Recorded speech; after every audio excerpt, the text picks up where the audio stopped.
நான் எதேர்ச்சியா department store போனும்போது டக்குன்னு இந்த ஸ்வீட் எனக்கு கண்ல பட்டுருச்சு. இது என்ன ஸ்வீட்டுன்னு பார்த்தீங்கன்னா, ஆந்திரால இருக்கிற ஒரு ஃபேமஸ் ஸ்வீட்டு. இதோட பேர் என்னன்னு எனக்கு தெளிவா தெரியல. பட் இதுக்கு வந்து நாங்க எல்லாம் சொல்ற பேர் பார்த்தீங்கன்னா, பேப்பர் ஸ்வீட்டுன்னு இருக்கும். ஏன்னா பார்த்தீங்கன்னா, அவ்ளோ தின்னா இருக்கும். இப்ப இத ஓப்பன் பண்ணி காட்டுறேன் பாருங்களேன். பேப்பர்லயே இருக்கிற மாரியே இருக்கும். இது பார்த்தீங்கன்னா, ஃபுல் பேப்பர் மாரியே இருக்கும். உள்ள பார்த்தீங்கன்னா, இந்த ப்ரவுன் சுகர்லாம் வச்சு, அந்த ட்ரை ஃப்ரூட்ஸ் எல்லாம் போட்டு, அப்படியே நல்லா நீட்டா ஃபோல்ட் பண்ணி வச்சிருப்பாங்க. இப்ப பாருங்களேன், காட்டுறேன் உங்களுக்கு ஓப்பன் பண்ணி ஃபுல்லா. இங்க பாருங்களேன், பேப்பர் மாரியே இருக்கும். உள்ள இந்த மாரி அந்த கிரீன் சுகர் ப்ரவுன் சுகர் அதெல்லாம் இருக்கும்.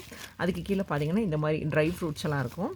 இது இப்படி நல்லா 4 பக்கமும் ஃபோல்ட் பண்ணி, இப்படி ரோல் பண்ணி, இப்படி வச்சுருவாங்க. ஸோ இந்த மாரி இருக்கும் ஃப்ரெண்ட்ஸ் இத பார்த்தீங்கன்னா. இதோட பேர் என்னங்கிறது எனக்கு தெரியல. நான் அதுக்கு வச்ச பேர் பேப்பர் ஸ்வீட்டு நானும் என் ஃப்ரெண்ட்ஸ் எல்லாம் சொல்றது.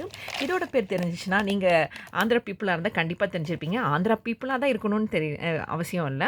கண்டிப்பா இதோட பேர் என்னங்கிறது மறக்காம இத பார்த்துருந்தீங்கன்னா கமெண்ட் செக்ஷன்ல சொல்லுங்க. நான் இனிமேல் பேப்பர் ஸ்வீட்ன்னு சொல்லாம, அதுக்கான கரெக்ட்டான பேர சொல்லி நானும் தெரிஞ்சுக்கிறேன்.